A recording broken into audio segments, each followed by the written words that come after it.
everyone. Welcome to a very, very special edition of Wrestling with the Future.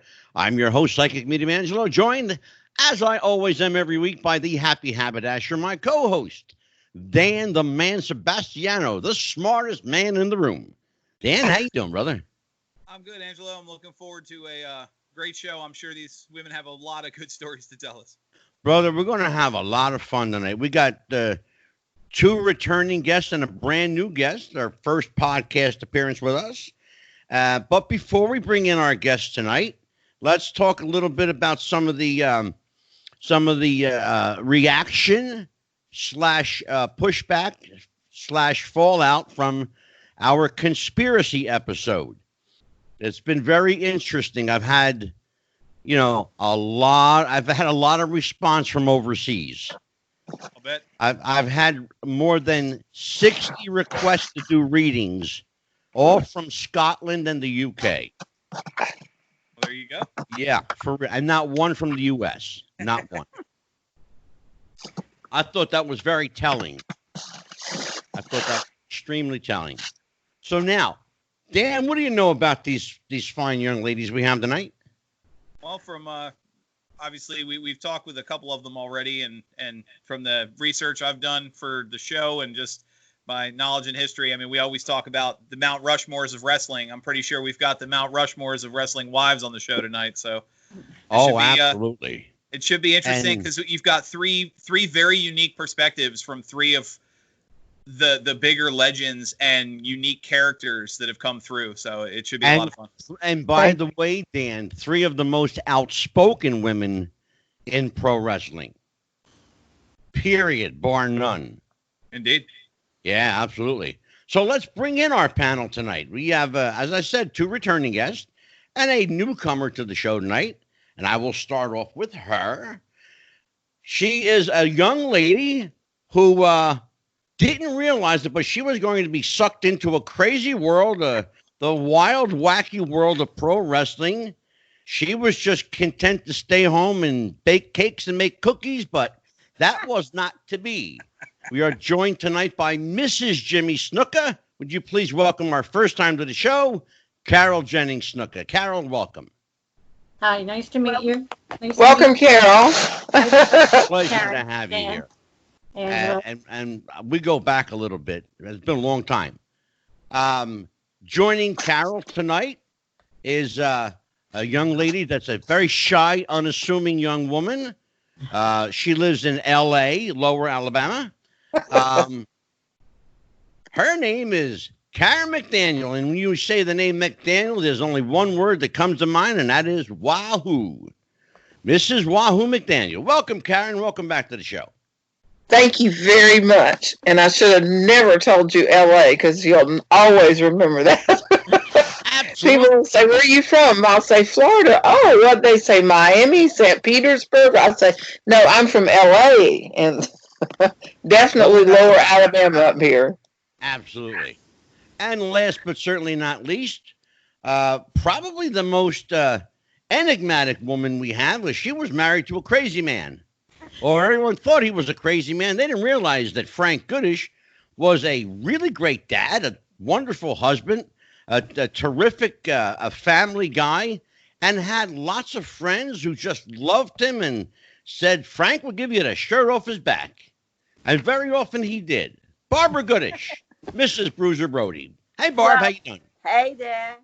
Hi, how's everybody doing? And Good. good to be back on the show. And hey, good to see you, Karen. Good to see you, Carole.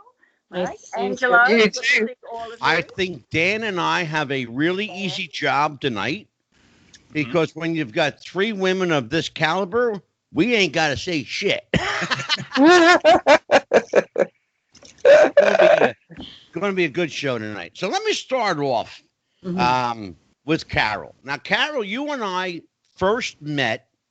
In fact, we've only met one time. This is the second time. And it's funny because Jimmy did a show for me in Atlantic City at the Sands Casino. You remember that?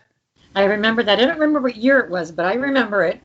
Yeah, I remember it for a couple of reasons. First of all, Jimmy got really hot at me because one of my guys knocked you off your seat. Yeah, it was a little surprising. It was a surprising to me too, because Jimmy always gave me hugs, but he wanted to wring my neck that night. Yeah, I went He flying says out to of the me- seat onto the floor. I told Bill after about it, and Phil LaRusso and I actually spoke about it when Phil was on. He looked at me, and Jimmy went, he had those piercing eyes when he got angry. He went, I don't like that, brother. I remember he came out. He said, "Yes, I'm fine. I'm fine." I said, Jimmy, I'm so sorry, brother. I said, that's his gimmick. That's his character. I said, we had no idea that Carole was with you. We just thought she was some woman in the audience. Yeah. And he goes, I try to stay to the back, out of the way. Yeah. Oh, man. But that was a long time ago.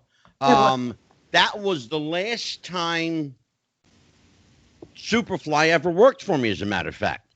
I saw him again, I'm wanting to say, Carole, around 2006. And I think it might have been a local show here, maybe in Atco or Berlin, around there. That's possible, yeah. Yeah, because I know he didn't travel like he used to. When I first met Superfly in 1986, and he was everywhere. I mean, everyone, they all wanted Jimmy Snuka. Right. Everybody wanted Jimmy Snuka. And he was all over the country. And you can barely get him to tie him down in one place. Then he meets this young lady named Carole, and his whole world come to a crashing halt, and he was like, oh, man, I'm in love, brother. So, and I asked Phil LaRusso when he was here, I said, Phil, and you can go back and watch the interview, too. I said, Phil, I said, what is it about Carole that just rocked his world? I mean, she's a wonderful woman, beautiful lady. Yeah. I said, what was it that he just went, this is it for me. This is the one. Yeah. And he said, love. Love. Yeah, he told me that every day. He was always telling me, yeah. And he trusted you. And he, Jimmy didn't trust a lot of people. No, I know. The other thing, and I said this on the show previously, if it were not for Carole, and I'll say this to the world, if it were not for Carole Snuka, Jimmy Snuka would have wrestled for free everywhere, because Jimmy never wanted to take anybody's money. Yeah. And he never took I don't know if you know that, Carole. Jimmy never took my money. Yes, I realize that. That's why he slowed down a little bit, because I said to him, okay, let's think this over a little bit here. Why work 2-3 times a weekend and make the amount of money you can make working one time a weekend? So I talked him into it, and I raised his prices, and he worked once a weekend after that.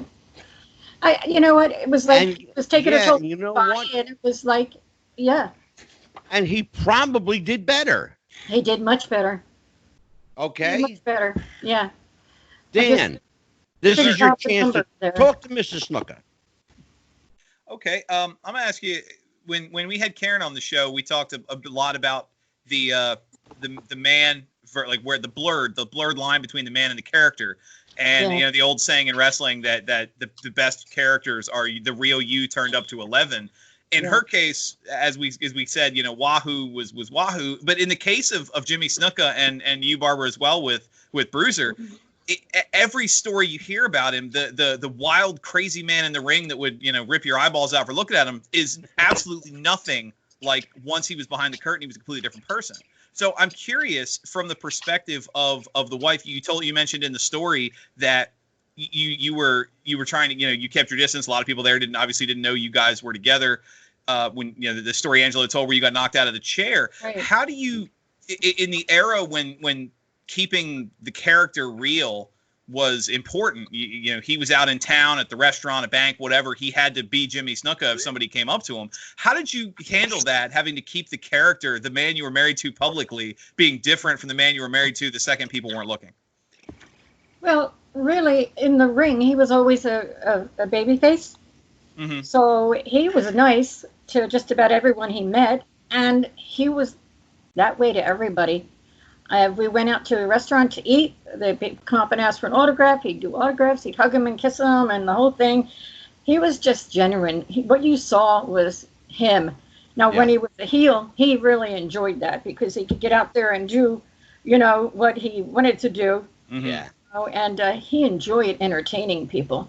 But they just didn't want him to be, the bad guy. So he was a good guy, and he was like that all the time. He wasn't exactly the same. He was much more calm and quiet at home. He was actually even a little more shy. He would stay back, and he would listen to everyone else. I guess he felt like he was entertaining all the time. I'll listen to them for a while. Okay. Carol, when I had Phil here, he said something really, really interesting. I said to him, what kind of chutzpah did it take to invite Superfly Snuka over for dinner? And he said, I didn't invite Superfly Snuka. I invited Jimmy. Yeah. And that was really, really telling. And he said that Jimmy was just as humble and nice as could be. And I knew Jimmy, and I could say that in full disclosure, I knew him well for a long time. And then we lost, of course, like happens in wrestling, you lose touch with people. But the one thing that struck me is that Jimmy was always just really, really grounded. Even whether baby face or heel, he was always grounded. He knew where he came from. He knew who he was. I don't think, Carol, that Jimmy knew how famous he was. No, I don't think he realized that either. I mean, I would tease him because we would go someplace, and I forget where we were, and there was a group of German people were all talking in German, and I heard them say something, Snuka. And I said, I think they're talking about you. And they were, but it was like just about anywhere you went, they recognized it. It used to be funny when we would go food shopping in a little town that I lived in, little Echo, New Jersey, and I'd hear people whisper all the time, that looks like Jimmy Snuka. Could that be Jimmy Snuka? And we would just laugh. Sometimes we would play around, and I would say to him, you know who you look like? You look like that guy, Jimmy Snuka. And we would just play. Yeah. It would be like a game that we would do. But no, I don't think he realized how famous, and honestly, it wasn't even important to him. I should tell people that I live literally 5 minutes from where your house was. I didn't know that. Yeah. I'm in Lindenwald. Oh, yeah. Right next to Berlin. I know Lindenwald. Yeah. Absolutely. I did not know you lived there. Yeah. Yeah. One of the things I kind of, when I had Phil here, we're talking about Phil LaRusso, who's one of Jimmy's probably best friend. Yeah. I said to him, and I think Dan might have been on the show that night.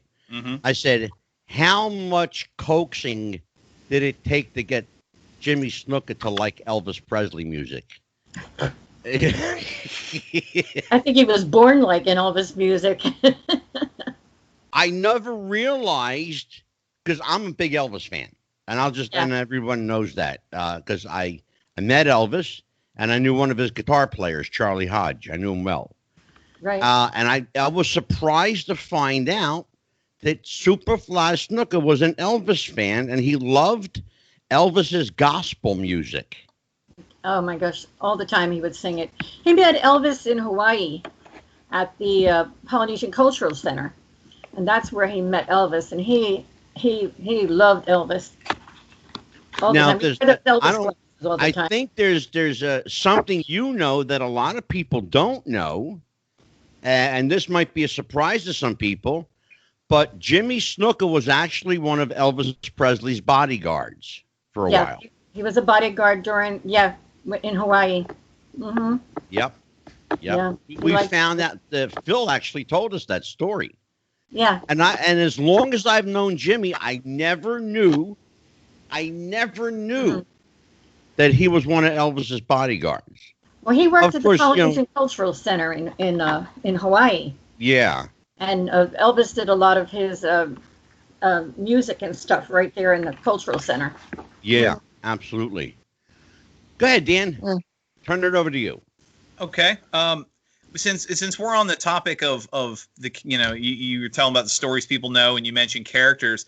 While we're transitioning, I want to transition to a question I had written. Barbara, they say that imitation is the sincerest form of flattery. In the 80s and through the 90s, there were a lot of characters that popped up in wrestling that were Brody knockoffs.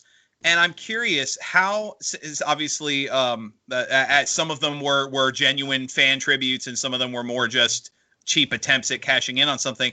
How did that goes to the same narrative we were talking with Carole about Jimmy? How does that look that even all these years later there's still people who just you grab the hand and grow the beard and people know exactly who you are and what you're doing? How does that feel from the perspective so many years later to still be that beloved? And did Bruiser know at the time? Did he get that how popular he was? This was when he left us. I mean, this was 1988. This was way before computers, way before technology. I mean, if he was alive today, it would be unbelievable how he is perceived today, because nobody really knew him. Just a few of the people really knew him back then because of the different organization in Japan. He did a lot of work in Japan. Mm-hmm. I mean, they knew him, but it wasn't the cultural that it is today. Because when they contact me and when I go to these events and everything, and I think the biggest one is they took his huss, and everybody knows that must have been kind of like something, because I get that all the time. So I know what they're talking about, the imitation, and I didn't really realize where it came from. And then I've seen some of the old videos and that. I went, oh, okay. Exactly. So what happened was, in this technology generation that we are now in, all these people have gone onto YouTube and they have discovered him on YouTube. So now he has a fan base all around the world. And with some of the events I go to, I mean, the first one was the CAC in Las Vegas, and this young gentleman who wrestles came up to me. He told me, I like your book. I've read your book. I watch your husband. This was a few years ago. And I said to him, well, how old are you? He said, and this was 30 years after Frank had departed. He said, I'm 29. He was not even alive when Frank left us. Mm-hmm. And then I have these people coming, showing me their tattoos. They have big tattoos of him on their leg, on their arm, on their back. And these were people that are younger than when he left us. So he has more fans today than he did back then. And I think one of the reasons he always used to tell me that, I mean, these fans are paying a price to come see us. Mm-hmm. I want to give them the best night of their life. I want them to go home and remember that they had a good time. And I think right. Even in the YouTube videos and all the videos that these young people are watching, it's unbelievable, I have to say. Barb, can I ask you a question? Yeah.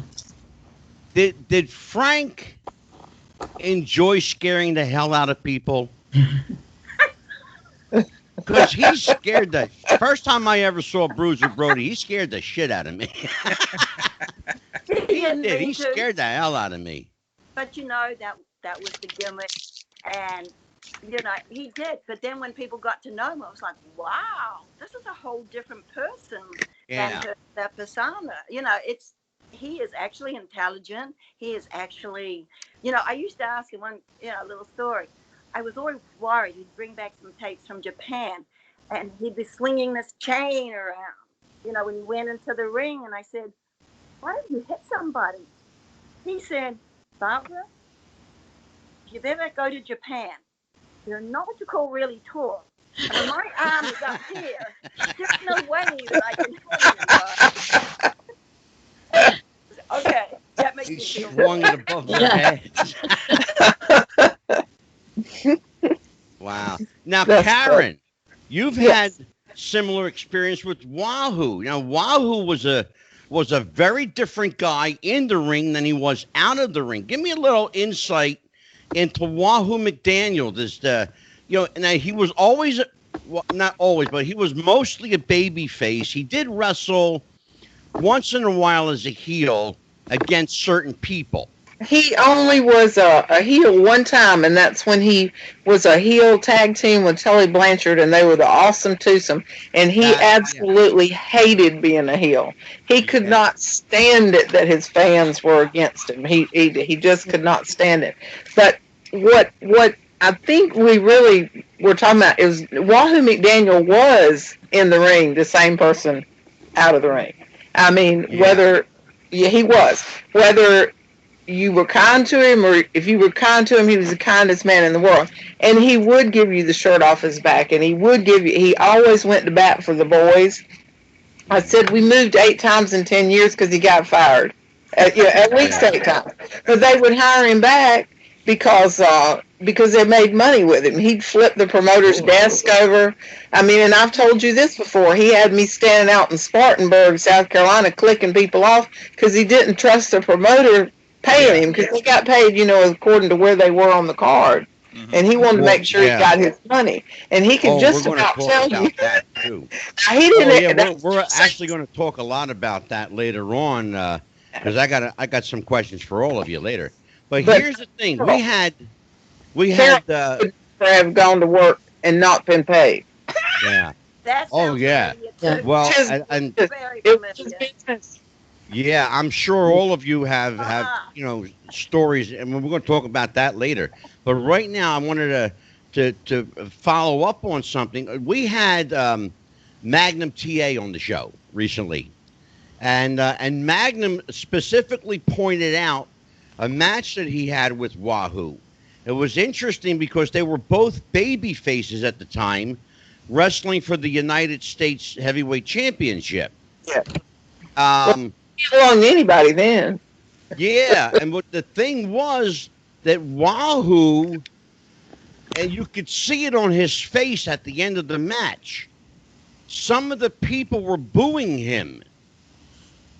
I don't know whether it was intentional, but he kind of became a heel at the end of the match. Did he ever talk to you about that?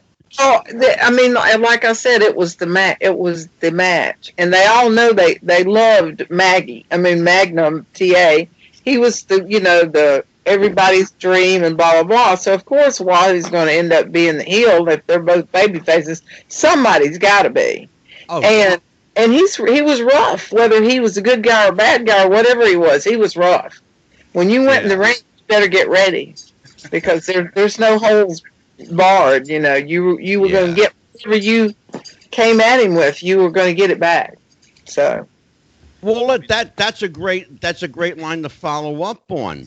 Carole, did you ever see Jimmy just go off on somebody that for whatever reason didn't play nice with him? I'm talking about in the ring. Did you ever see that happen? Or was he always in control of himself? He was always in control, but I remember he said to me that, I said, well, what if someone goes in there and they just don't follow the rules or whatever? He says, they get a receipt. Yeah. Yeah. They get a receipt. So he knew it, and they would get a receipt. They had it coming one way or another. So you weren't like those guys. Carole, that's old school. Yeah, that's old school. Go ahead, Dan. No, it's just but what Karen just said, that's funny.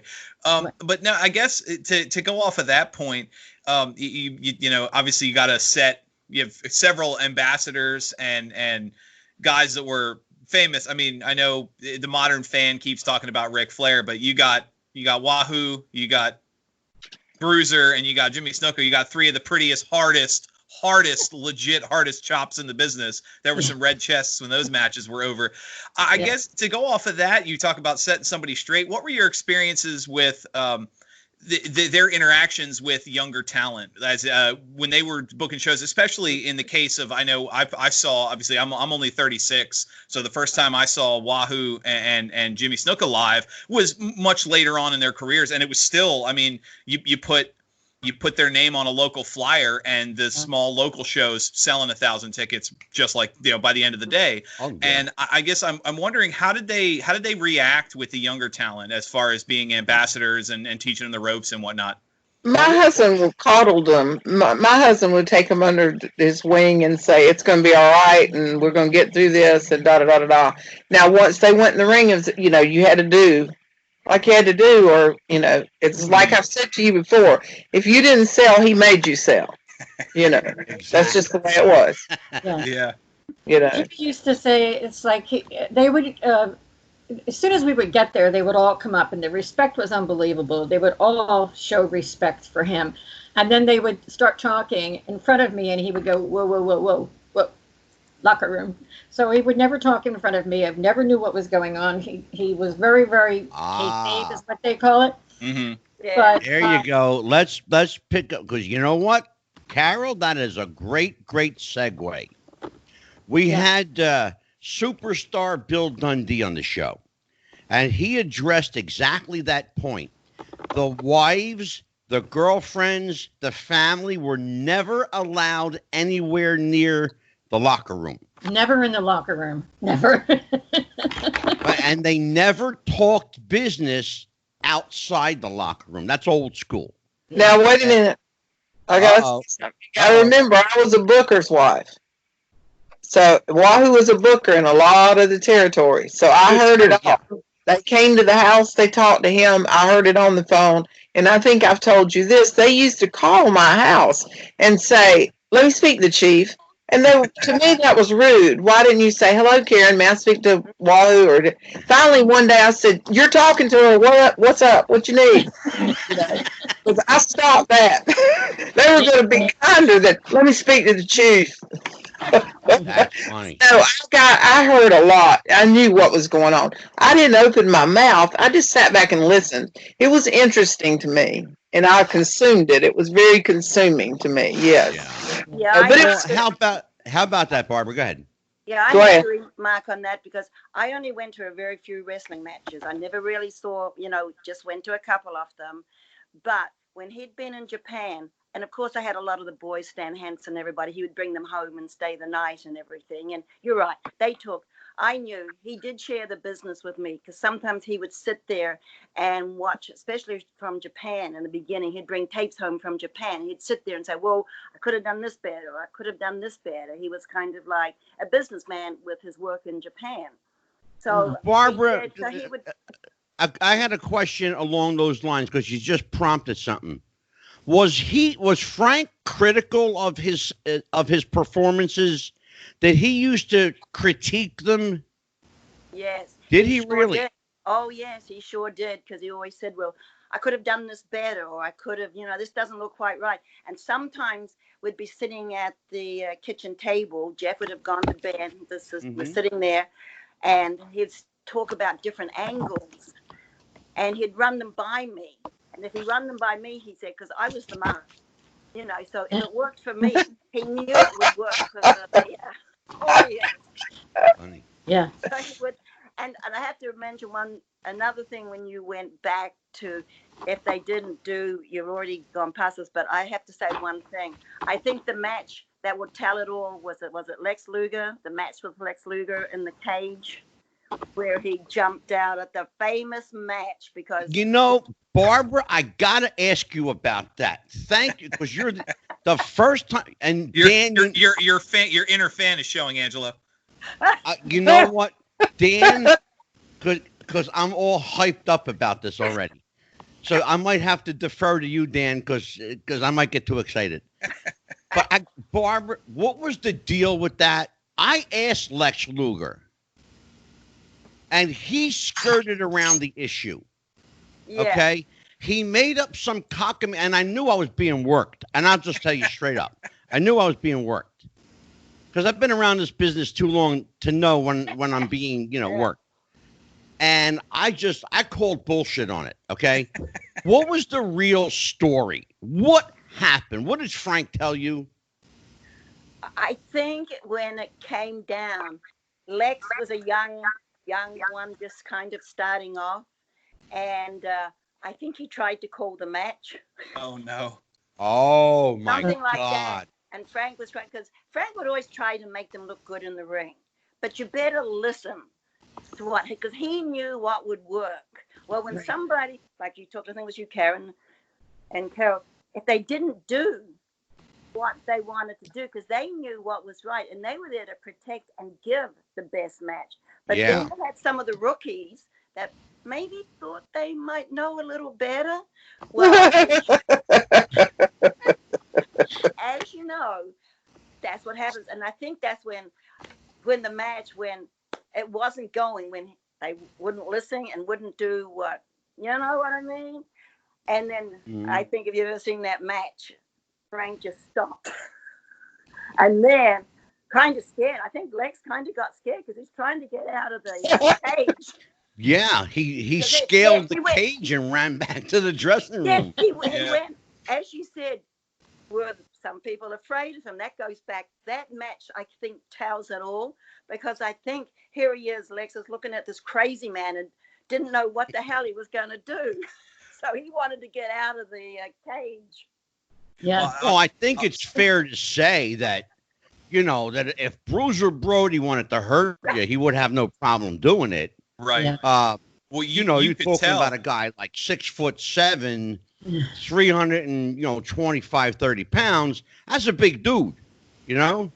Yeah, go ahead, Dan. I was going to say, you could tell that about a minute, maybe 2 minutes, not even, maybe like a minute and a half into that match when Lex grabs his, they tie up, they push, he grabs that arm, and you could tell, like, wait a minute, something just didn't look right, and it's like, okay, and then every kick to the head and push into the cage was very real after that. But Barbara, to expand on that, a recent video that's gone pretty viral, for lack of a better term, as he announced his retirement and a docuseries became famous. The Mark Calloway, The Undertaker, was on a Steve Austin's podcast, and he was telling stories kind of, for the first time in his career, kind of breaking character.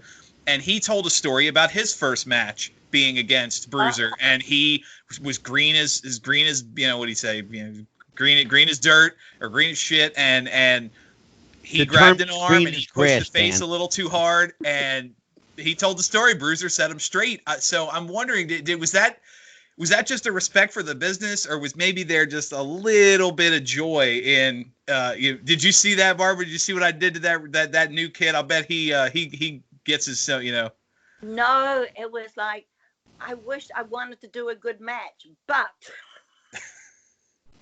Because I've heard a lot from some of the other wrestlers too, like Wahoo did. He would take him under his wing, especially going to Japan. Especially when he went to Japan, he really took the ones that had never been to Japan and showed them how to do it and showed them what to do and kind of lit them into the business a little bit, because Japan was a very hard territory. Yeah. And back in his day, you have to remember, there wasn't a lot of venues back in those days. This was before there was just a few little wrestling organizations, nothing that was really big. It was when cable had first come out and Ted Turner and so there wasn't, not like it is today when the WWE took hold and everything. So it was a little different. That's why Japan was so important, because that you didn't make any money in the old days. It's like Carole had said. Yeah. It was. He showed me some of his books, and it was like $25 here and $20 here, and all the boys would get 4 of them in a hotel room and sleep on the floor, because there wasn't any money back in those days, and they were in a car driving, especially I think Bill Watts's territory way back in the old days. Yeah. And that's along those lines, Carole. Has Jimmy ever expressed an interest in taking some of the boys under his wing and like cultivating their talent and nurturing them? Yeah. And what was his for lack of a better word, his technique or his style of coaching the young guys? He basically just tell them, I mean, he wouldn't go up to them, but if they had the nerve to walk up to him, then he would say, "Sit down, brother, let's talk." Okay. And then he would talk to them, and he would tell them, he would smarten them up. And then he would say, if they were working him that night, they would say, "Listen, It's like a dance. Okay, you follow my lead and we'll be fine. Okay, you know what to do. So it's like a dance. And then he would calm him down and say, nice and easy, nice and easy. So he was always, told him like ahead of time, they knew what was going to happen and all that. But he would just say nice and easy. Don't worry about it. Because some of them would get so scared when he would be diving on them, off the cage. Yeah. And, just follow what I tell you to do what I tell you, and you will be fine. But you had to trust. You had to trust him because that was scary. Well, yeah, it was interesting because the show that I did in Atlantic City, and Jimmy worked for me, I had him in there with Tom Brandy, and you know Tom. Yeah, Great guy. well, yeah. And Jimmy went against a couple of local guys. Breaker Morant, of course, Matt Boyd, and Big Slam Bader. Okay. And that was Breaker Morant's first time in a ring against a big name. Oh, okay. And not just one. Now he's got two big names on the other side of the ring. We talked about that match afterward, and he said Jimmy Snuka works like a feather, and if you know the wrestling lingo, that means he works smooth, right? And he works light, but he made it look like he's killing you. Yeah. And that's the greatest compliment, is when you can work and sell, like Karen said. If you don't sell, they're going to make you sell, especially the old school guys. Well, it scared me in the beginning. I always thought he was hurt. Well, let's talk about that. Did he ever kayfabe you, like an injury, like really like work you, try to get your sympathy? Yeah, he used to, Did he? And yeah, but I figured it out after that, But he would come out and he would keep his head down or whatever, and he'd put a towel over his head, and he wouldn't talk. And I'd say, "Are you all right?" And he'd say, "Yeah, all right, let's just get in the car." And I'd say, "Do you need anything? I mean," and then he would just look at me and wink, and he would just laugh, and he'd say, "I'm fine." Man. The rule was, like, I worked for I was an insurance underwriter, so the rule was he didn't come to my office to tell me how to do my work. So when I went with him, I didn't say anything about anything he did. I would just sit back and trust him to do what he had to do. Exactly. And then as I realized he knew what he was doing, I stopped worrying. People used to say, "Aren't you afraid of him doing that?" And I'd say, "He knows what he's doing. He knows what he's doing." So well, that's actually a good segue to another question I have. When we had you on the show, you told us a story about the work you did with wardrobe and a lot of the input you had there. So to have you expand on that a bit, and then Barbara, Carole as well. What kind of input did you two have in the look and the feel? I know, Carole, you just said you didn't, he didn't run your business. Don't have the input on his. But a lot of times you hear these stories about guys that, okay, we got a match coming up, maybe, new tights, new boots, something. Yeah. Did they ever, did your husbands ever come to you and be like, what do you think of this look? Or how do you think the name of this? Does this sound right? Were you guys sounding boards? I just make some of that. For me to answer that, Wahoo had a lot of ideas, and being the booker, I think he invented Luna down there in Florida. I think Luna was there. He invented her with her hair and all that kind of stuff. But he never really asked me. His gimmick was a gimmick. I can't make feathers. He got his boots from a certain guy in Australia. So I didn't have any input there. But as far as, I was a lot younger than he was. And I think I've told you all this. He wanted to keep me very busy.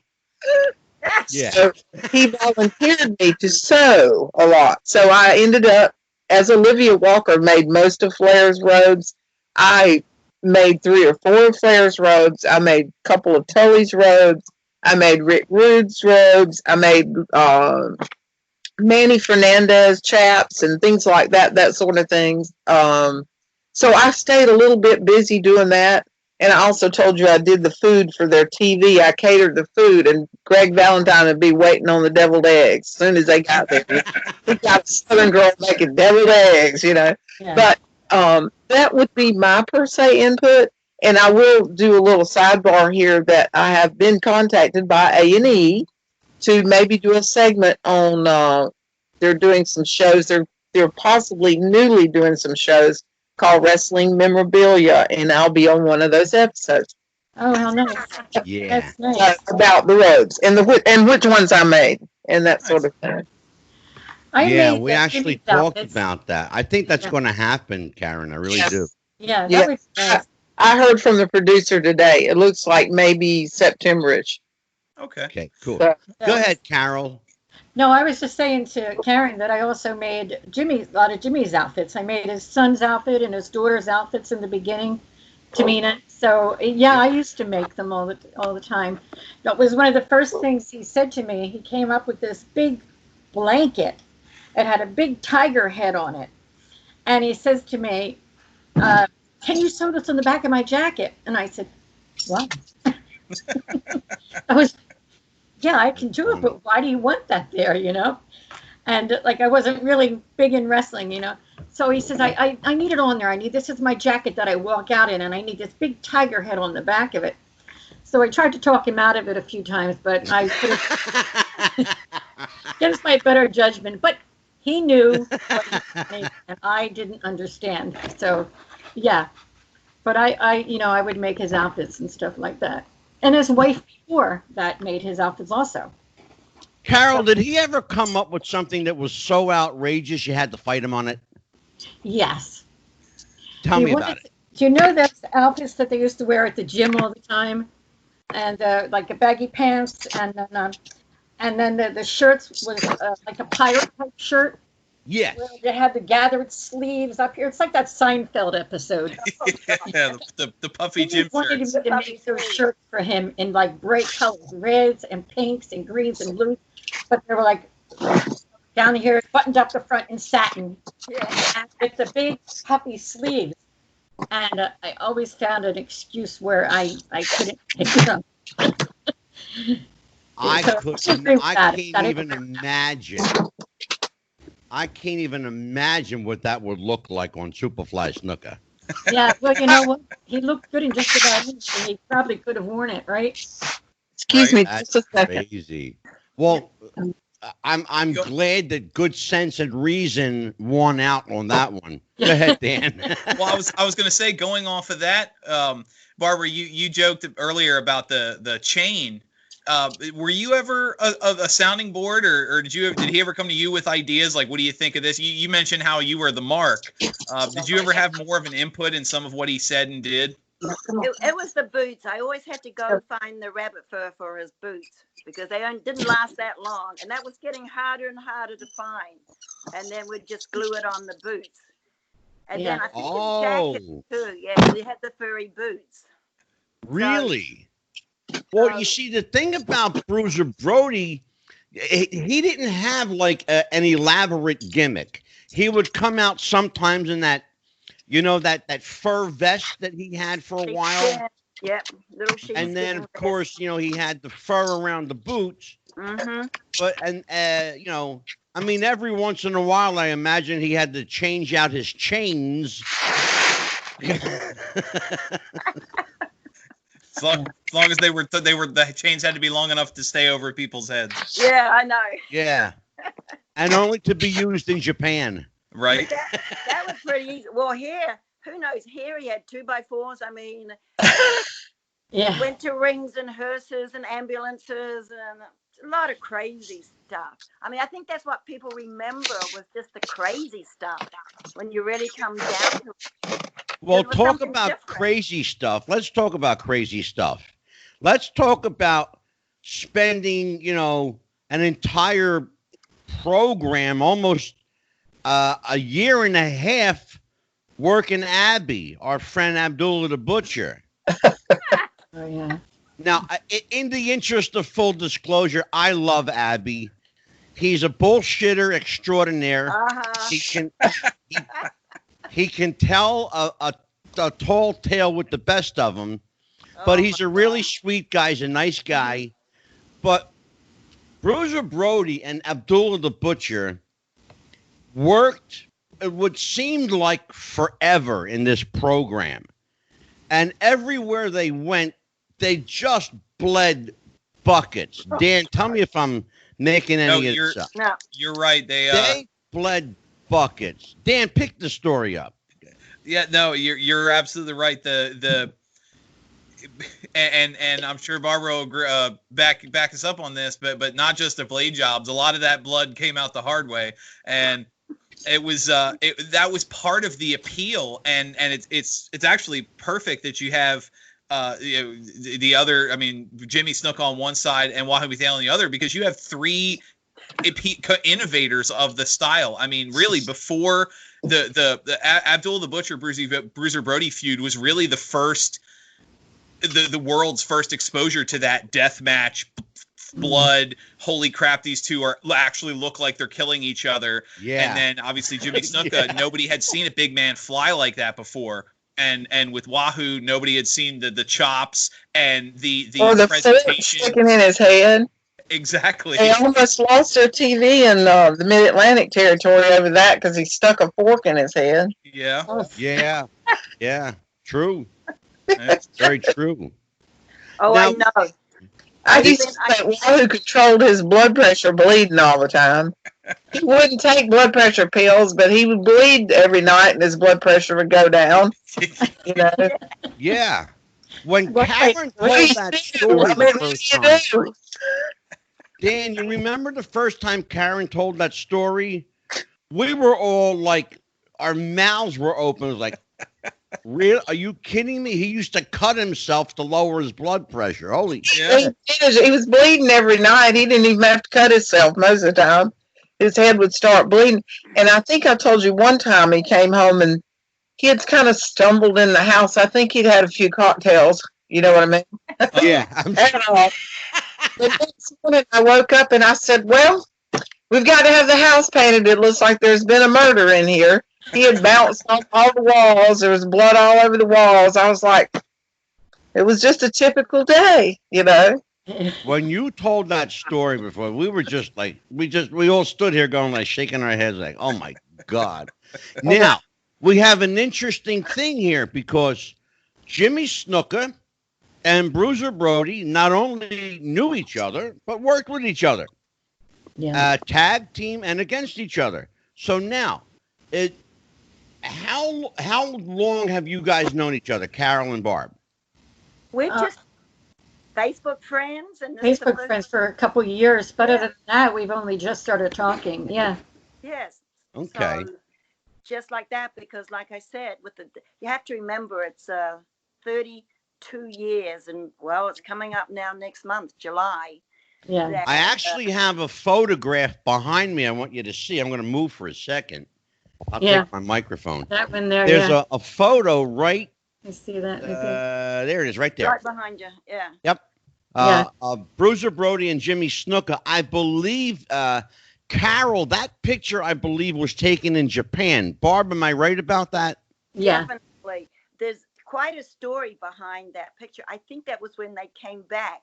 They had left one organization. They were out of work in Japan for a while, and then they were brought back. If I remember, that's why Jimmy and Frank that's why he just respected Jimmy so much, because they came.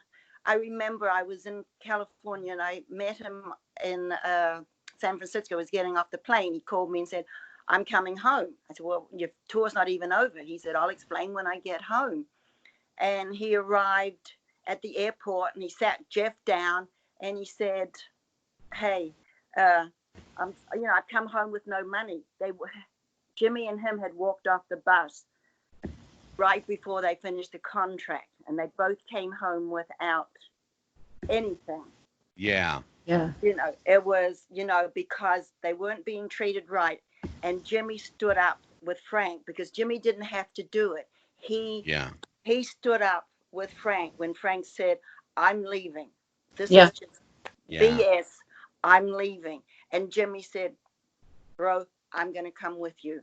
And they both left together. And then they were out. I mean, they left a lot of money there in Japan because it was, after working there for many weeks. And then of course, after a while, they were invited back. And I think that's the picture when they were invited back, if I remember. I could be wrong, but that was Barb, because Frank was never in a suit. When Frank was in Japan, did he wrestle for Baba or Inoki? He started off with Baba, and this is why I think it was Baba what the problem was, and that's when he left and he went to Inoki. Yeah. And gotcha. then Now, Carole, when Jim invited him back. When Jimmy wrestled in Japan, did he wrestle for Giant Baba or Antonio Inoki? I don't even know. I didn't know Jimmy then. I don't know. But I know that he told me that when Bruiser, Brody, and him would go to Japan, it was like they'd walk down the street and he'd say people would just part, you know. He said they just kind of like ruled it over there. They were treated like kings. He absolutely loved it in Japan. And he tried to explain that whole situation about, you know, they were working for one and things weren't going right. And he did give your husband credit. He said, when he said it, he said, I'm with you. He said, I'm totally with you. So he totally trusted him. Yeah. Well, now, Carole, how did you and Jimmy meet? I never found out the story of how you guys, like where you met, how you met. Well, I met Jimmy in Runnymede. It was a restaurant in Runnymede. And I was actually doing a favor for a friend of mine who was... What restaurant? I know Runnymede well. You know Mulberry Street? Oh, sure. Yeah, it was Mulberry Street. And there's I got news for you. I lived across the street on Evesham Road. Oh, I grew up in Runnymede. Oh, my God. This is a small world. That's fun. Runnymede. Yeah. So I was just doing this girlfriend a favor. She had a job there, and she was nervous about it and all that, and she was the bartender that was going to be at the bar, at the restaurant bar. It was a restaurant, and it had a bar. Yeah. So she said, can you just come in and sit next to the cash register so I can have someone to talk to? So I said, I don't know about that. So I talked to my sister, and I said, you got to go with me. I got to do this favor for this girl. So we went in there, and then Jimmy walks in, and he ate, and then after he ate, they walked over to the bar, and you know, everybody said, do you know who that is? And I said, he looks really familiar. Now, he was wearing a ponytail, slippers, okay, and he had these gym outfit on where the shoulders were hanging off and all that, and his headband, and that long hair. And I'm thinking, like, he looks different. He looks really unique. No, I've seen that somewhere, though. So everybody was telling me that it's Jimmy Snuka, and I said, oh, yeah, I think that's who it is, because my kids watched the Saturday morning wrestling. So Jimmy was doing his own thing, and he saw me sitting at the register, and I was sitting with my sister, and he just takes his glass, and he takes his glass like he's going to toast me like this, and he goes, toast.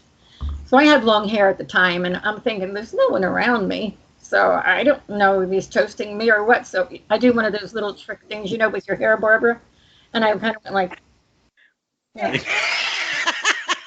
No one's behind me, and he's laughing, and he's going, yeah, you. So he looks over to me, and he says that, that's fun. Line. Can you do me a favor? And I said, it really depends on the favor. He said, just let me stand here with you, and let me tell people I'm with you, and then they won't come and keep taking me away, because everybody, you know, would say, oh, the owner wants to see you, come in the back here, and this one wants to see you. And he said, I just want to sit still. So I said, yeah, I could probably do that if you think it would work, but I don't know. So that's how I met him. So you were his cover for the cover for the night. Yeah. That's funny. So how long after that did you have a date or? Well, so here's the question I want to know. I'm sure Dan wants to know too. Yeah. So we're just going to ask you. How the hell does Superfly Snuka ask somebody out on a date? Well, it's the funniest thing, because I told you I had my sister with me, right? Yeah. So every time he would ask me out, because he was still working a lot, so he would ask me, he'd say, you know, after work on such and such, I'm off on such and such day. If I drive down, can I take you out to dinner? And I say, well, I don't know. I'll ask my sister. If she's available. And he said, okay, bring your sister. So I'd say for the first 6 months, I brought my sister everywhere I went. Because it's like, he's an athlete. I know he's been everywhere, you know what I mean? And I can't judge him on his past and where he's been, because everybody's lived before, Mhm. But it was like, I wasn't going to be alone with him, that's for darn sure. So I had my sister go everywhere until she finally said, I'm not going anymore. Okay? If you want to go out and have dinner with this guy, you're going on your own. But That's funny. I thanked him at one point, and I said, you know what? You were really so nice, because every time we went out, you took my sister everywhere, and you took both of us out. And he said, yeah. He says, yeah. He said, you're welcome. He says, it wasn't that bad, actually. And I said, what do you mean? He says, two good-looking blondes? What's not to like? Exactly. Go ahead, So Dan. he just laughed. I said, oh, now I figured it out. Took me a while. Tell you what, we talk about moving up a lot of times, Angelo, we talk about people moving up the card. That's a hell of a promotion. You went from decoy to wife. That's Yeah. Exactly. Well, I didn't marry Jimmy until 2004. So Exactly. we took a lot of time. He was traveling, but when he was, around and not whatever, he would call me up, and then we would go out. But it took quite a while, because I was going very slow, because I had been married before and he was married before, and we weren't going to jump into anything. That's fair. So, Yeah. Speaking of the idea of that type of story, Barbara, I'm curious, given the larger than life persona that he's had, do you mind sharing with us the story of how you get courted by for how you and Frank ended up together? Well, it was like I was working in the hotel where all the boys would stay in Sydney, Australia.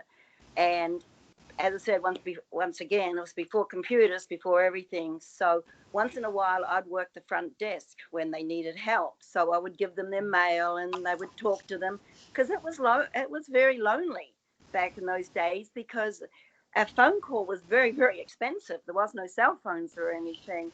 Mm-hmm. So they would talk to me, and they'd show me their families, and they'd show me the mail, and they would talk, and they were like all my brothers. They were just, no agenda. I didn't want anything. They didn't want anything. It was just like being, a friend to lonely people. right. And then Frank came, and then this one night, I'd known him for quite some time. This one night, I just happened to be working the late shift, and my boss was an American gentleman, and he had a bar up the street called the Bourbon and Beef. And it was like 11 o'clock. I was just getting off, and all the boys came back from one of their matches in Sydney. And of course, they were friends. I said, well, you just finished work. Why didn't you just come up and, have a drink with us? I said, well, okay. Because, when you work late, your day starts. You can't just go home and unwind. You kind of takes a while to unwind after working. So we got there, and there was like 10 of them at the table. There was Pelican crop. There was midgets. There was, I met so many people over there. Andre the Giant was there. Yeah. I met Don Morocco, Rick Mattel. I could just go on and on. J.J. Dillon, Tony Guerrera. J.J. is still my friend today. I just talked to him. Oh, yeah. In fact, I talked to him, was it yesterday or something? I think it was Sunday. And, I've known these ones for 42 years. 42 years. I keep forgetting how long. And so we were all just sitting at the table, and then one by one, they started leaving. I thought, well, this is strange. I didn't think anything of it, and we're talking away. And then there was 3 of us there. There was Killer Carl Crump, who's also departed. There was Frank, and then there was myself. And then he gets up, then Carl gets up and leaves, which left me and Frank. And of course, then we started talking. Well, like I've told the story, I found out later it was all a work, because he didn't know how to get me by myself. So he got the boys to work, and they said, look, let's all just go up here and we can work. And maybe you got to leave so I can get her by herself. So that's kind of how it started. And then, like Carol, very slow, became, because we were already friends first. And I think that sometimes in a relationship that's important, That's that you very- become friends because you're not trying to be anybody else. You're just yourself. You're real you. Because people, when they go out on dates, are usually trying to impress the other person. So they're not really showing the real personality. Yeah. Right. So No, I that's a got fair work. point. Yeah. He Angela, worked can me. I say something for a second? I just got Sure. a text from Karen, and her screen froze, and she's tried 3 times to get back and hasn't been able to get back. Yeah, she's actually contacted me now. I Yeah. think what I'm going to do is just call her on the phone here. Okay. I We'll wondered get what her had back happened this to way. her. Yeah, she just sent Hey. me a text. Yeah. I was going to say, if you, Angela, if you send me the number, I can add her to the chat that way. No, we got her. We got Okay. her. But that's funny. So he we had got the Karen back. guys coordinate Yeah. to leave one at a time and leave in a group and all. On Yeah. here, but I can't. Yeah, the guys help each other out. Yeah. Okay. Yeah, so it was like, no, he Yeah, worked we it got- out because I'd known him for quite some time in the hotel and that just by talking and seeing him in passing and, nothing like that. But then, as I said, he thought, well, yeah, I want to get her by herself. How can I do this? Set the boys up, set me up. Yep. It just happened that one night. And as I said, the future, as you know, it's funny how you meet people. But as I go back and said, Yeah. we were friends first before anything happened, just like Carole. Yeah. Yeah. Jimmy. Well, we have Karen McDaniel back with us. Where did you go? I don't know. The friend, it just froze, and now it won't let me call back on the photo on the Skype. Can you? You can't see me, can you? No. No. Okay. But you can hear me. I've tried to call back, but it would not work. So we're okay. No, I'll tell you what we're going to do, Carol. We're going to have my producer, Dan, is going to call you back here in just a second, okay? Okay. Just Good hang deal. in there. Okay. All right. Bye. You bet. Okay. Go ahead, you guys. Yeah. It's funny because I haven't used Skype in so long. I was afraid that I wasn't going to be able to figure it out. And I'm thinking it's going to be sitting here with no one on the screen here. Well, I had no idea. I feel quite proud of myself. I actually did something with technology. I kept going and going. I said, well, it can't be that hard. But Yeah. for someone like me, it was very hard. But I got it. I can't believe it. Then they wanted me to do something like characters and put numbers in, and it was Forget so all weird. that. Yeah. Finally, we want you to prove that you're a person. Well, I know, right? And then I kept putting the numbers in that they said, the letters and numbers, put these characters in. It kept coming back. That's not right, but it's right there. And then there was an audio that said, type these words in. Well, the audio was so bad that it was hard to get the letters that they wanted me to type in. But I did it. Hey, we're gonna somebody get Karen telling me. back. Yeah, Dan's gonna get Karen back in just a second. Good on you, Dan. Yeah. It's All You're right. talking about how these guys will give you the shirt off their backs. Yeah. Hello. Is literally Karen, can you hear us? the shirt off their back. I can hear you. Yes. So many times. Okay. It's off. Yeah. Absolutely. He's wearing and give it to somebody. You're He gave so many headbands away. I had to keep making them. He was always giving his headbands away. sorry Yeah. to interrupt. Karen, we've got you back. Okay. For some reason, it won't let me sync the video, but we've got you on audio only with everybody. You can hear us all? Okay. Yes, I can hear you all now. Perfect. We There you we go, had a Karen. couple of we had a couple of sonic booms go off right before Oh. it froze. So I don't know if it disconnected something around here. I had 180 pounds worth of dog trying to jump up here on the bed and sit in my lap. So I saw. you know how it is. They're scared to death of everything, but everybody's scared of them. Right. I know, right? Yeah. Okay, I'm back. Go ahead. What y'all talking about now? Well, we were A little bit of everything. Carol and if you don't mind, Carol and Barbara had just shared the stories of how they their relationships started. Do you I know we touched on it the first time, but for those that don't remember, do you mind telling us the story of how you and How do you ended and up together? Wahoo meet? Not at all. We I had moved up to Raleigh where my cousins lived, and from Havana, Florida. It's a little town near Tallahassee. And I had moved up there and started to work in a bar, and it happened to be the bar in the Hilton in downtown Raleigh, where the wrestlers stayed every week. Weekly, they did their TV there. They wrestled at Dorton Arena, and then they did their TV at WRAL on Wednesdays. And I worked in the bar there. And then my girlfriend, her mother brought her up to stay with me, and she worked in the bar also. And then she met this wrestler. Goodness, what is his name? Let's see, Ric Flair. Anyway, Yeah, Ric Flair. they got married, and they ended up in Charlotte. And then about 4 years later, they introduced me to Wahoo. And so that's kind of how that happened. So, and I was adamant. I did not want to meet a wrestler. You know, one of my old friends from home said, well, who did Karen marry? Doctor, lawyer, Indian chief? They said, well, an Indian chief. Yeah.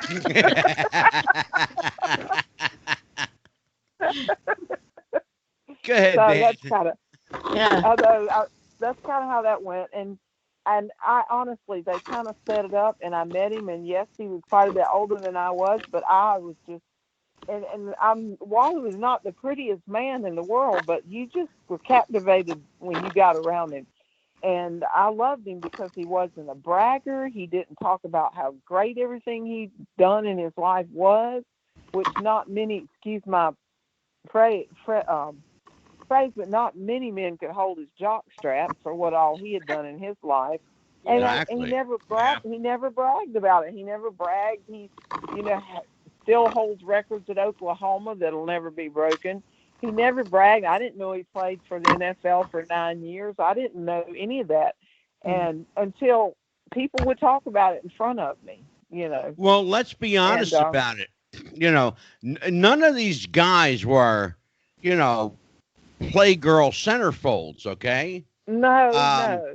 They were, rough-looking, big muscle-bound, guys, it's scary Jimmy if you was don't pretty know who they handsome. are. Jimmy was pretty handsome. Yeah.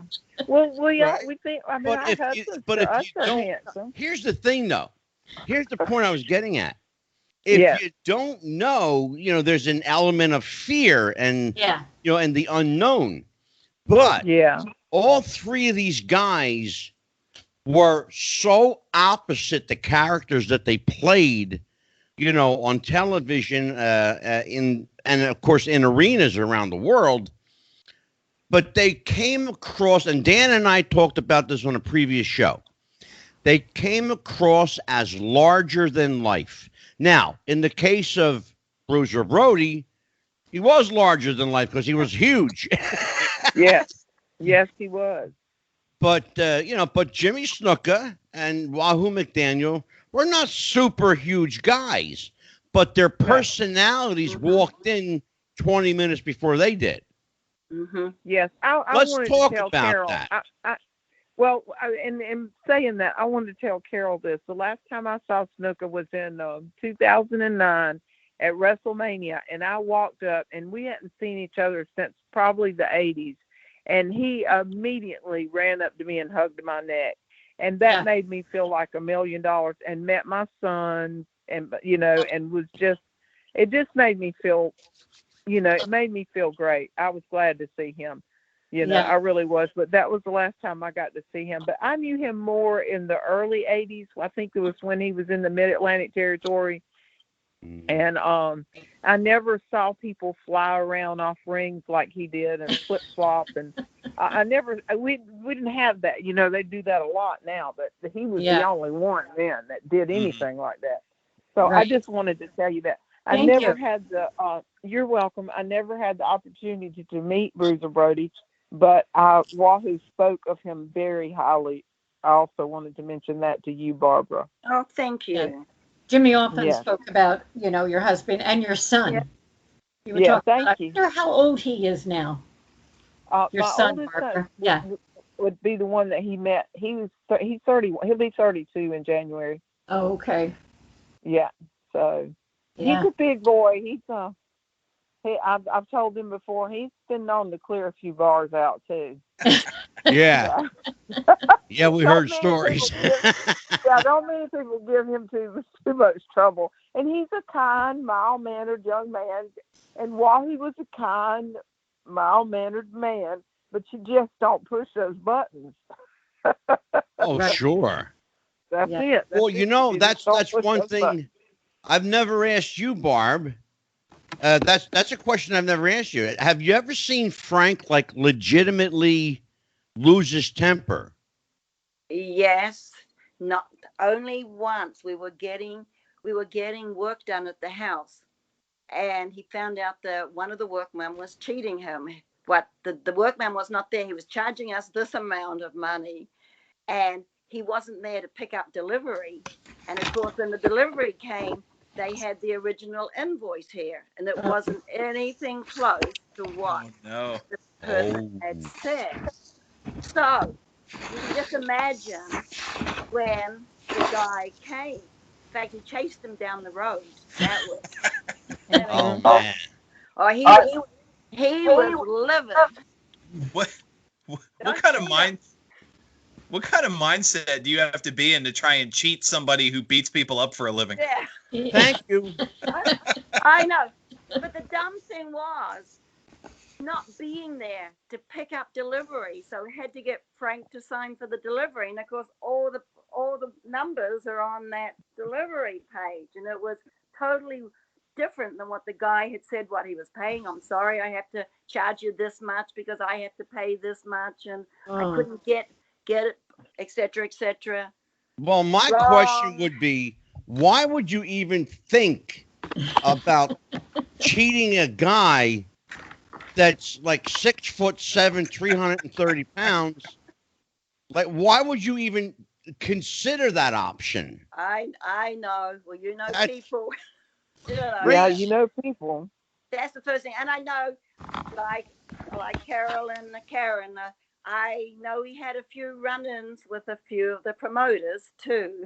I Yeah. was not privy to that, but I know you tried to cheat him, and that was Yeah, they did. not Well, that's a great segue. Dan, why don't you pursue that line of questioning? Yeah, you know, Karen, when you were on the show, you told us the story and you mentioned it earlier about how Wahoo had you there with the clicker based on getting paid. And I know as soon as you said that, I saw the reaction Barbara and Carol had.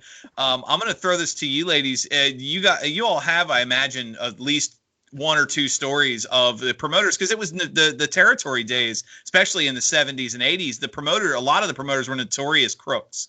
And I'm wondering how, you know, like how does that go about, and how does that get remedied, especially in Karen, in your case, Wahoo's reputation for standing up for the boys. And I know, I'm sure both Frank and Jimmy would have done the same thing with, you know, if they knew everybody was getting cheated. So I'm going to throw that to you all for the stories of dealing with some of those crooks. Well, if it was up to Jimmy, he'd still be broke because Carol made sure he got paid. Hard to cheat a guy that wants to work for free. Well, his friend Jeff always talks about the story from Saudi Arabia, where they decided they weren't going to pay them.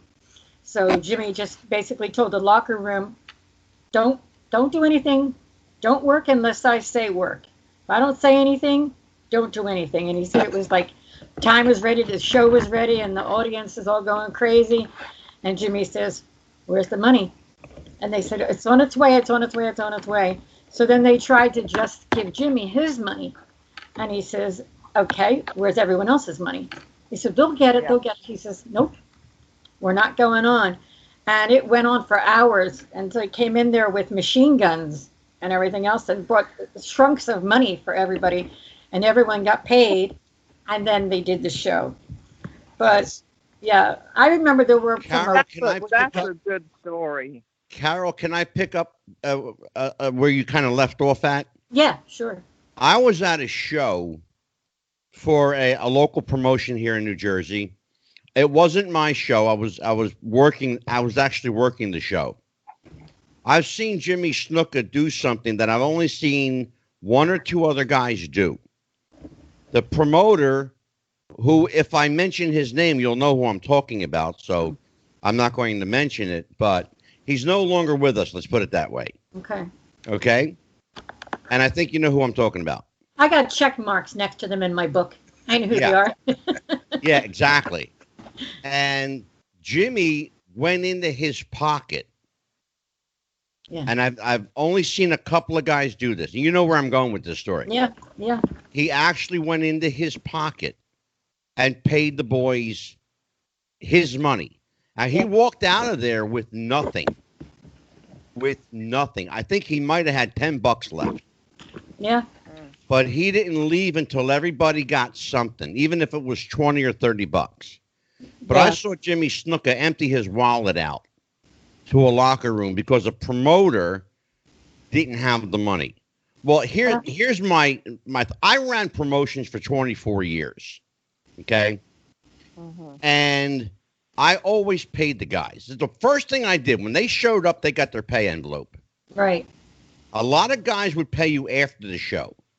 I was one of the very few people, about 4 or 5 guys that I knew, would pay you before you even worked. Right. Okay, I was one of them. That night that Jimmy worked for me, and that was a charity show. But I told Jimmy I was going to pay him for traveling there and for being there. And I went to pay him, and he did not take my money. And I know for a fact that he emptied out his wallet at the bar and treated everybody that night. Yeah. I remember hearing these stories, including from the bartender who said he bought everybody in the place a drink. You know, and that's the kind of guy he was. Like I said, Dan, if it was up to Superfly Snuka, he'd have worked for everybody. It was just, yeah. You know, but Carole, thank you for coming into his life and making sure that he got, you know, what he was worth. Right. Go ahead, Dan. I'll shut up. What he was doing and entertaining the people. I remember one of the first shows I went to with him. The promoter, it was up in New York somewhere, and the promoter didn't do any promotions. So we went in there, and I'm waiting, and I'm thinking, like, where is everybody? And he said, looks like he didn't promote this show or whatever. And I said, oh, good, we get to go home early, right? And he says, no. I said, what are you going to do? He says, oh, no, there's people here, and they come to see a show, and I'm going to do the same exact show I would do if there was 1,000 people in here or if there's 50 people in here. Yeah. So they wanted to make sure that everyone got their money's worth and everyone was entertained. They're actually entertainers. They just really enjoy entertaining. Absolutely. Well, go ahead, Dan. No, go ahead, Barbara. I don't know if there was too many that didn't pay him. I think they were too scared not to pay him. He went in there, he'd go demand his money because they didn't know what he might do. I think, well, like I said, there were, the two things were, there was the Japan, but what happened is if he didn't get paid, they wanted to bring him back, eventually bring him back, so then they had to pay him what was because they knew that he would be the draw. And that's why he started up his own little promotion with Herb Simmons. And they would go around these little towns in Illinois and have little promotions. And he was getting a lot of the boys, Terry Gordy, Hacksaw Higgins, because what he would do, he would say, this is how much you're going to be paid. I don't care, like you were saying, if there's 50 people in the house or if there's 1,000 people, or if there's 10,000 people, this is going to be your pay. And it was working because they knew they could trust him. When Frank said something, it was his word. He would never go back on his word. Absolutely. And so they were going to all these little shows. This was just before it happened. And he'd also created a company called BAM, Brody Athletic Management, LLC, because what he thought, he knew there was going to be a time after wrestling. So he knew... Because he couldn't do what physically he couldn't do with his body what he was doing. It was just a matter of time before it would break down. I mean, you can't go out and give those bumps and do those high kicks and fly off the top rope. Well, that's a great segue, Barb. Carole, why did Jimmy work so late into his life? Why did he? I saw him in 2006 was the last time I physically saw him, and he was still working. Yeah. Why did he wouldn't. continue? He didn't have to work. Why did he continue? He did not. He was not ready to quit. He felt that his life, he had a responsibility. He was always big on his responsibility. And when it was just him and I was his responsibility. Did I say that right? Yeah. His responsibility was to take care of me. And I would say to him, we're fine. We're fine. And he'd say, nope. Man's got to do his job. This is my job. I'm doing my job. That was his job. And he felt that he was helping other people. A lot of what he did was charity. We had certain charities that he would work for nothing. And we would take money. We would charge them. I'd learned that the hard way. We would charge them. And then we would hand the money over to the charity. Because if we didn't do it that way, the charity wasn't getting it. You're constantly learning. You're constantly learning. So, he had his causes that he wanted to work for. And he just absolutely enjoyed what he was doing. And he felt as long as he could do it, he wanted to do it. So, well, I'll tell you, when he worked for me, he just had a fun time. Yeah.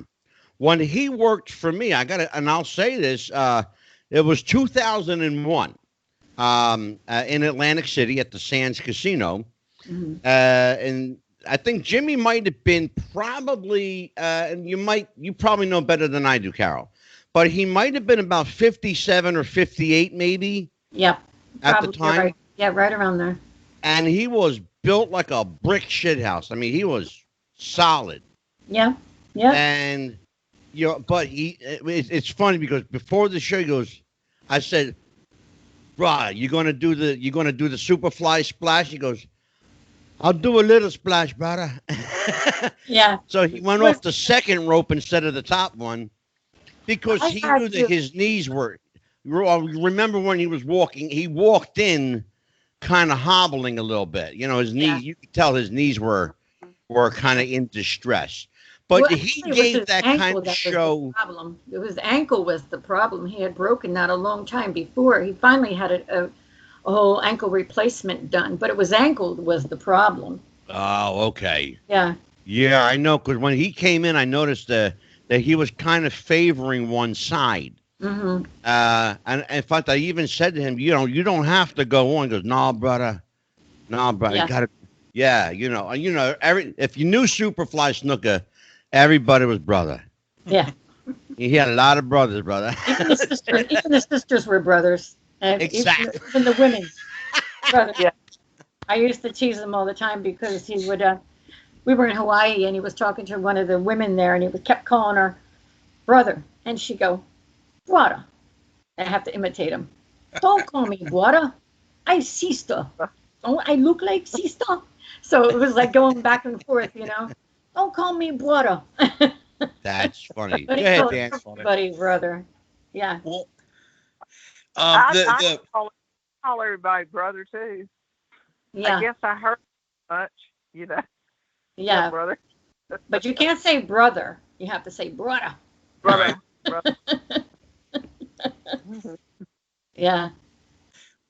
Well, I guess the final round of questions I would have for y'all.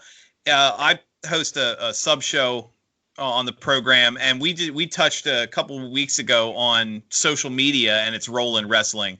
And one of the topics that we talked about was there's been a lot of, in the last 5 years specifically, but about the last 10 years, several high profile stories of wrestling gimmicks and storylines and other things being dropped, destroyed, ruined, whatever you want to call it, by wrestling wives and girlfriends exposing the business on social media, revealing that the couples existed that weren't acknowledged on television, or that people weren't hurt when they were pretending to be. Yeah.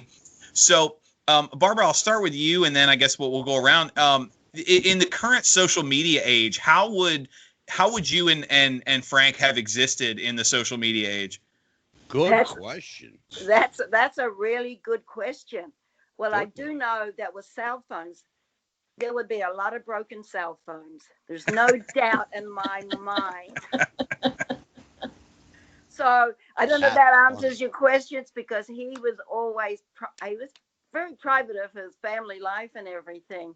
And when he didn't want to talk to anybody, he would just take the phone off the hook. There was no answering machine or anything. He Right. had control of who he talked to. Now with the cell phones and social media, where we are on call 24/7, I really don't know. I might even have some broken computers and some,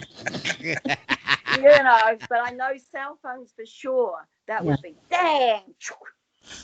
So I don't know, because let's face it, and not to get into anything, everything that's been coming out because of the world that we live in today, it's just, I'm in an unbelievable state, unbelievable to what's happening in society right now. And a lot of that, as you talk about, is social media. Yeah. So it's very hard, but I don't think he would like it, just because of the fact that it puts us out there all the time. Yeah. We're tracked. Everybody knows where we're at. When it's done right, like things like this, for information and that, it's great. I mean, I think social media, I can talk to my family all over the world. I have family all over the world, from one side to the other. And I get to know what they're doing, and I get to see the family. And that gives me pleasure, because otherwise I wouldn't know what they were doing. So that, to me, is where social media works. But for everything else, I wish people would just keep a positive slant on it. Yeah. Go ahead, Karen. Well, what I was thinking about in this is it's really not a question that we can answer, because it was a different time when my husband was alive, or Brody was alive. Snuka was in it some, but I mean, I told you when Eddie Mansfield went on TV and on 2020 and exposed the business, I thought my husband was going to have a heart attack. His business is over and turned white as a sheet. Yeah. I mean, and I've told you all that. Beth Flair and I would be fined if somebody caught us at Morrison's cafeteria at South Park Mall in Charlotte eating together. The boys would be fined. I mean, they protected that kayfabe so well that social media would not have worked. Let me just put it that way. It would not have worked. Had any of the people who worked in the office ever put anything about the wrestling or anything else on social media, the wrestler would have been fired or fined so much he'd have left anyway. So it's kind of a different time. Carol, what would Jimmy think of like Facebook and Twitter? He never would get on any of them. He didn't. He did understand that the internet was good as far as getting things out there. You know how he used to talk TV Wonderland and all that? Well, I was going to ask you about that. Internet Wonderland. Because Phil LaRusso and Bill Apter both used that term. Yeah. TV Wonderland, brother. Out there in TV Wonderland. TV Wonderland. And that's why I asked you before, did he have any idea how famous he was? But that television got everywhere. I mean, it was all the television. Right. You know how to use the television, because I remember him saying to me, when the camera, I know where the camera is, and that's something you got to know exactly where the camera is, and that's when you make your move when the camera is there. So he did know how to work the camera as far as that. God, yeah. But as far as the internet and social media, I mean, everyone would ask him questions. It was like crazy. They would ask him questions. And then if I'm there with him, okay, and then he walks away, people would walk up to me and they'd say to me, so you live in Hawaii now, right? And I'd say, what? He'd say, Jimmy said you just moved to Hawaii. And I say, oh, okay. Yes, right. He would not answer. He would just say whatever they wanted to say. They would say to him, so you live in Hawaii? Yep. What did I say? You live in New York? Yep. That's funny. He did not give away a lot of information at all. I know. Well, I'll tell you what, ladies, you're going to love this one. You're going to love this one. Dan, do a word from our sponsor. Oh, man. Well, as we have three lovely women with us, I guess that's perfectly fitting that our sponsor, friends of the program, are friends at manscaped.com for all your man trimming needs. So I guess, guys, you have to ask yourselves, as we've all been working with quarantine, guys, when's the last time that your woman's gone down? town to get something to eat with you, with the restaurants being closed. So you really want to keep your game on point, as they would say. And in order to do that, you can do that with Manscaped and their hedge trimmers and their wonderful kits, grooming supplies, and even now with the nose hair trimmer and ear hair trimmer attachments, their wonderful undergarments. Just use the promo code Wrestling Future for all your Manscaped needs. Our friends at manscaped.com and Wrestling with the Future. If you are the wolf man from the waist down, Manscaped Lawnmower 3.0 is available at manscaped.com as part of their starter kit. Enter promo code Wrestling Future for a 20% discount. I've got 3 women here that are busting a gut. Well, I must say that you have to ask Flair, if you ever get a chance, how Wahoo manscaped in the dressing room. Oh.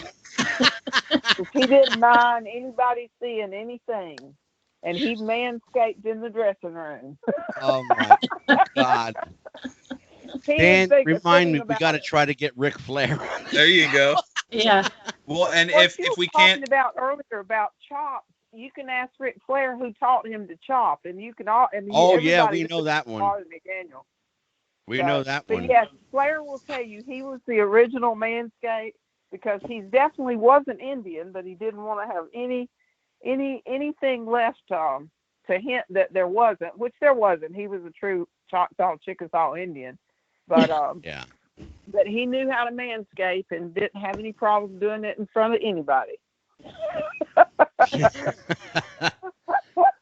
Well, we're going to have to say goodbye to everyone. Barb, anything you want to promote, plug, a website, any Bruiser Brody merchandise? Well, that's a good way. I've got my book. If anybody's interested in buying a book, they can message me, and I will sign it any way you want to sign it and get it to you. Brody is my book. And I wish I had a copy here. I could have held it up. Yeah. And how do people reach you?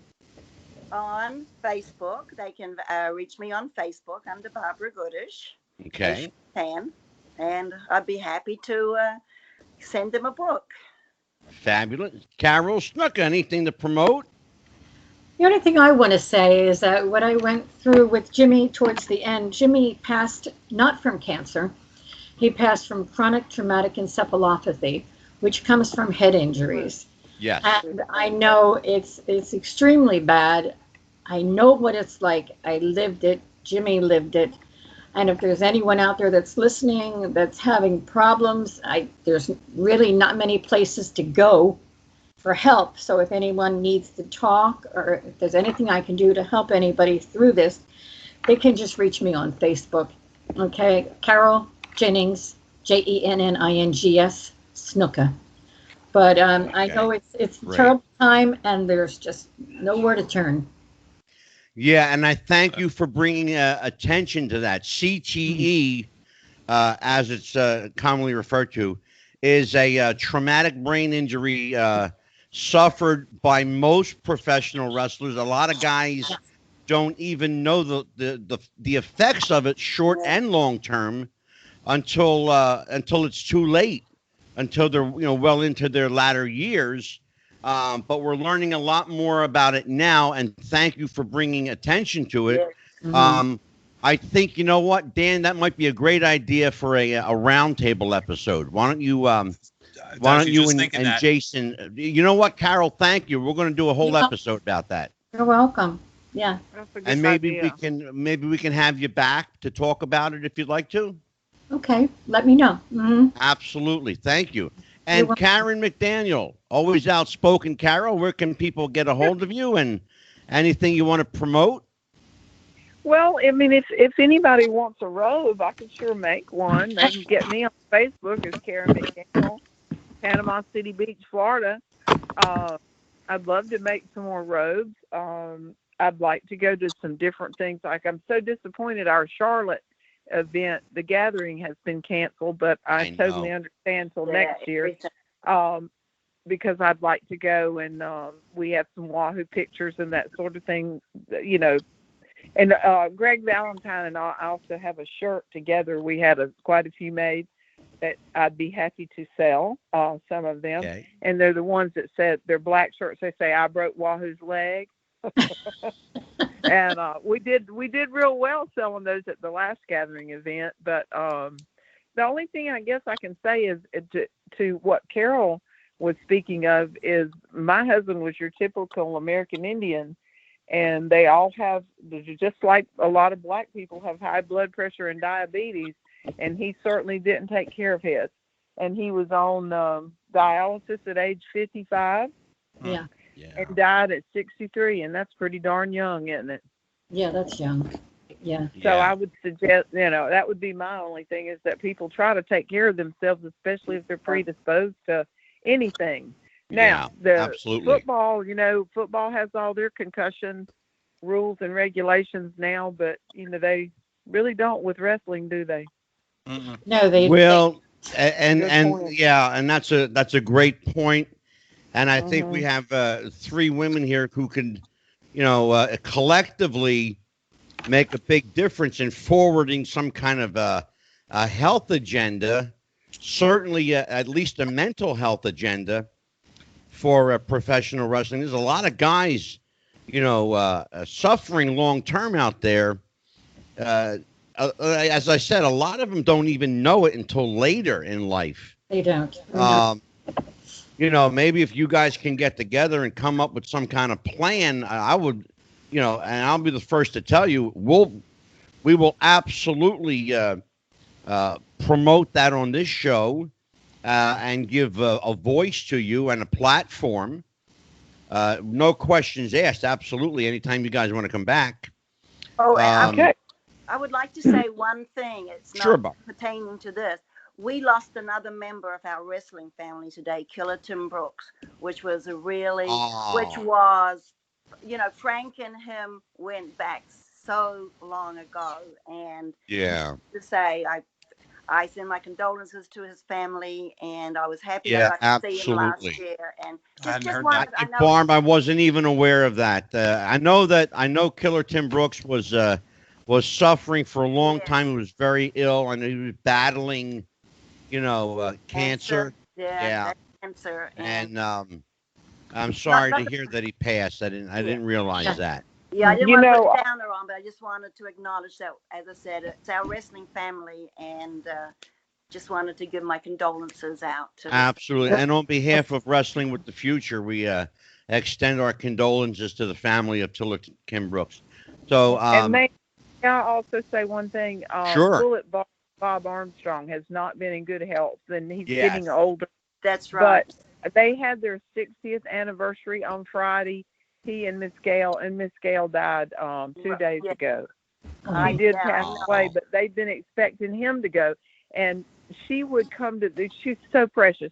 She'd come to these independent shows around here, and she and I would sit together and sell stuff, and she never went to the matches when her boys were growing up or anything. She said, she said, I love to ride with Bob now. She said, if he didn't get to come to these things, and people would wonder, as old as he was, just like we were all talking about, why is he?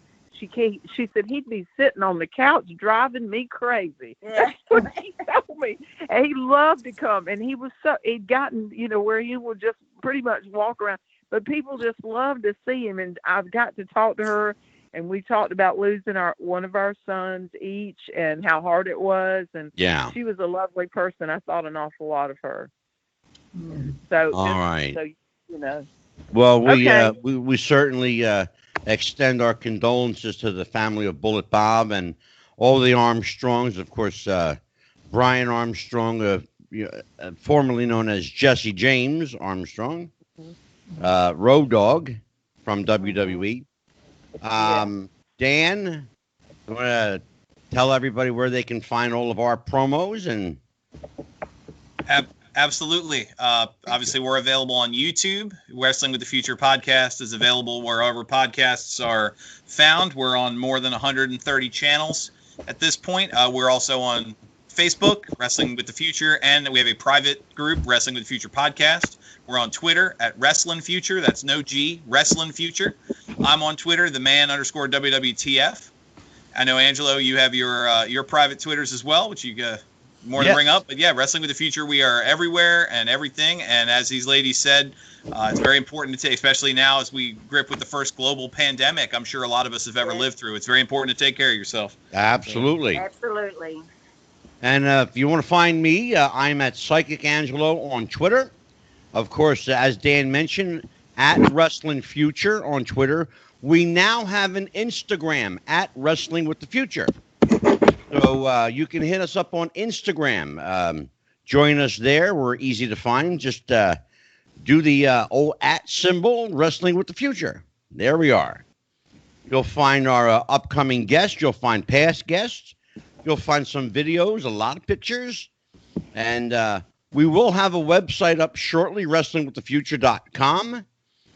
You can find us also on our YouTube channel, as Dan mentioned, Wrestling with the Future podcast on YouTube. Find me on Facebook if you want to friend me. It's Angelo DeCipio. Easy enough to find. And just a heads up, on Thursday of this week, we've got, I believe, probably the last of, or certainly one of the last of a generation, Joyce Grable, one of the last of the great female wrestlers, will be with us for an exclusive part 2 of her interview. She joined us for part 1. I think, Dan, you're doing that one? That is correct. All right. And who's going to join you on that interview? I believe it will be me and Mikey Messier. Oh, beautiful. Right. Marvelous Mike, the movie maker Messier. That ought to be an interesting show. Yes, sir. I wish you luck now.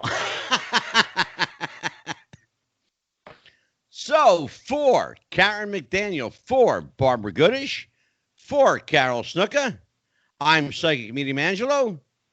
Thanks for joining us, everybody. Happy wrestling. Happy Bye-bye. wrestling. Bye-bye. Bye-bye. All right. It's just you and I, Dan. He's still recording. I am recording, yes. Okay. Just you and I. So, we had one hell of a show. That was a great show. That's fair. Yeah, no, Any thoughts? That was great. No, it's great because, like we've always said, I mean, we said it 100 times, that the appeal of this program, what we do that is so different, why we've grown so fast and gotten the fan base we have, is because of the human side. And you just had some of the better stories I've heard in a long time about 3 of the biggest legends. I mean, even from little things like I didn't realize that was rabbit fur on Bruiser's boots, you know, Glue to his boot. Right. I mean, that's just a neat little detail. Or Carole talking about how she had to talk Jimmy into getting paid, and the stories of how everybody met. It's so fascinating to get the human side, especially when you have such larger than life characters. If it wasn't for Carole, Jimmy wouldn't have made a dime. I'm serious. He worked for everybody for free. Right. She finally made sure that he got paid, and got paid what he was worth on top of it. Funny. That's funny how they met. I lived right across the street, literally right across the street from where they met. That's right. Funny stuff. That is. It's a small, small world. It really is. Well, what do you got coming up, my friend? Where can people get a hold of Dan the Man? Well, like I said, I mean, I've got my own Twitter. We've got a roundtable coming out tomorrow. We're going to look at some fantasy booking of real life what if scenarios. Good. We've got the Thursday. We've got like I said, the interview with Joyce Grable.